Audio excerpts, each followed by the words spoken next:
Sabemos da importância dos sistemas integrados hoje para as organizações. Como é vital para aumentar a sua produtividade e a competitividade dos negócios. Em conversas com amigos e colegas de profissão sobre alguns fatores importantes na implementação de um sistema, seja um sistema standalone, onde vai atender uma operação específica da empresa, seja um ERP, que integra várias áreas e unidades de negócio de uma organização, numa única base de dados. O que debatemos foram desafios da implementação como um todo.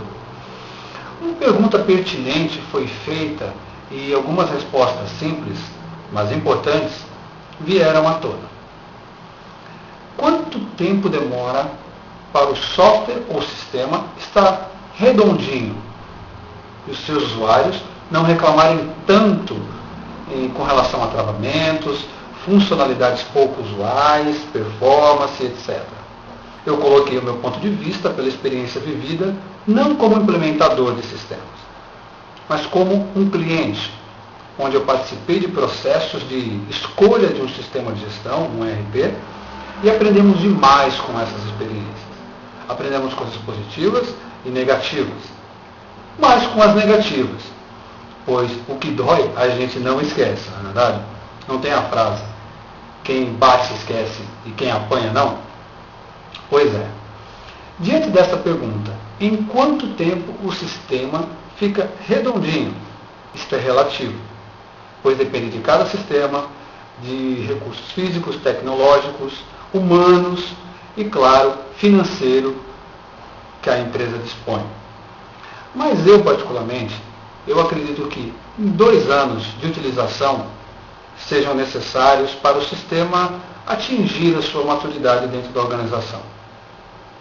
E esta maturidade envolve alguns fatores, não somente estes que vou citar, mas que eu julgo muito importantes nesse processo.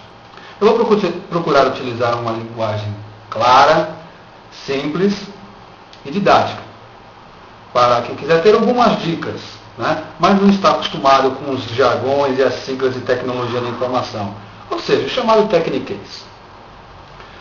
Os fatores que quero compartilhar da implementação de um sistema são estabilidade, customização e usabilidade. Então vamos para o item estabilidade. Seria em relação ao desempenho do sistema, performance, ou seja, o tempo de resposta na abertura e fechamento de telas, emissão de relatórios, consultas ao banco de dados, etc. Aí você pode se perguntar, mas isso não foi analisado antes, durante os testes? Como vou usar um sistema que não é estável? Eu costumo falar, teste é teste, produção é produção. Até tentamos com considerável percentual de acerto, dimensionar o quanto será utilizado de processamento, de disco, de memória, mas existem alguns gaps que podem comprometer a produtividade dos usuários nas rotinas do dia a dia. Eu já me deparei com uma situação que foi implementada um ERP e na hora de utilizar para valer em produção, o tempo de resposta estava muito alto. Ou seja, foi solicitado para verificar o consumo dos servidores, quando foram ver, estavam comprometidos quase que 80%. Ou seja, no abrir e no fechar de telas, estava muito lento. Claro que tem aquele usuário que resolve processar a folha de pagamento com 2.000 funcionários durante o expediente, em vez de fazer isso de madrugada. Mas esse tipo de usuário a gente coloca na nossa blacklist de TI. Agora, o segundo item que eu quero compartilhar seria relacionado à customização. Esse item deixa desde o analista até o CIO de cabelo em pé, porque depois parece que não acaba nunca. É um item que dá tanta discussão, tem tantos detalhes para serem abordados, que eu vou separá-lo em 3 momentos. O analista ou desenvolvedor, durante as implementações, nunca se deparou com a situação onde você demora semanas customizando um sistema, validando cada fase com o usuário, responsável pelo processo, e quando está tudo prontinho, ele diz: será que não dá para você colocar mais um botãozinho aqui para fazer isso ou aquilo? Bom, mas como eu disse no início, eu vou procurar abordar pela perspectiva de quem compra o sistema, não de quem implementa. Eu acredito que customizações têm 3 momentos. O primeiro momento é a customização pré-implementação, podemos dizer assim, que é durante o levantamento de requisitos feito pelos analistas. Como o sistema não é de prateleira, ele deve se adequar ao negócio, deve ser flexível na disponibilização de novas funcionalidades, etc. Nesta fase será levantado tudo o que o sistema não completa na sua modalidade estándar. Mas é fundamental que seja implementada essas funcionalidades, pois ela é fundamental e estratégico para o negócio. Esse processo ele pode durar de 1 a 6 meses. Ou seja, do levantamento, passando pelos testes, até a implementação das alterações solicitadas. Tudo depende, obviamente, do tamanho do seu negócio e os processos envolvidos. Um outro momento da customização é a customização pós-implementação. Por mais que tenha sido analisada e testada as customizações durante o processo, durante o longo período de testes, antes do sistema efetivamente entrar em produção, os usuários sempre identificam novos recursos que o sistema poderia ter. Como eu falei no início, teste é teste, produção é produção. E os usuários são realmente muito criativos.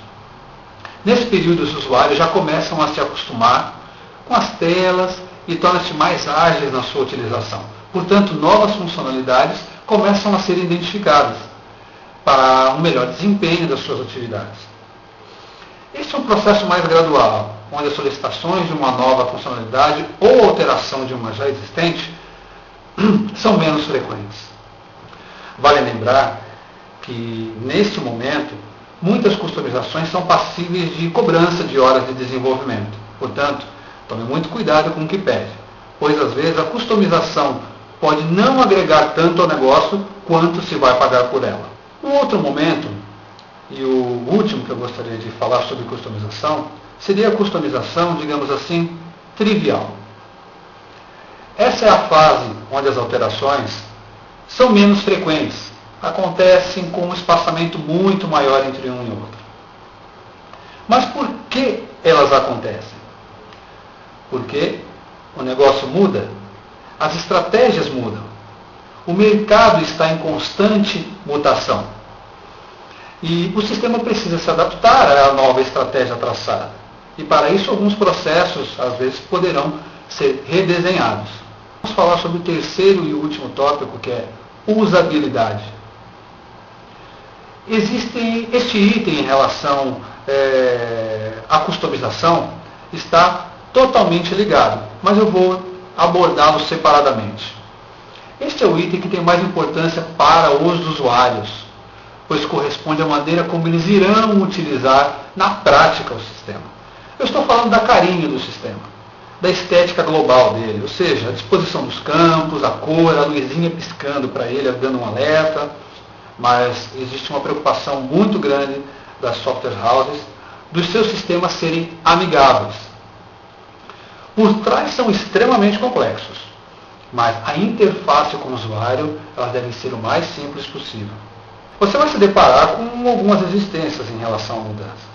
Isso é normal, pois você estará forçando um pouco o usuário a sair da sua zona de conforto, de uma situação que ele já domina, e ele está acostumado a mexer com um sistema antigo durante anos, e ele terá agora uma nova forma de utilização. Isso provoca alguns impactos culturais e comportamentais. É uma dura missão, mas é possível vencê-la. Com uma boa campanha de endomarketing, selecionar usuários chaves e as lideranças dos departamentos para ajudá-lo nesse processo. Bom, era isso que eu gostaria de compartilhar. Espero ter contribuído com você para ajudá-lo a tomar algumas decisões importantes. Meu nome é Ricardo Pernambuco, no Bem Sucedido em TI.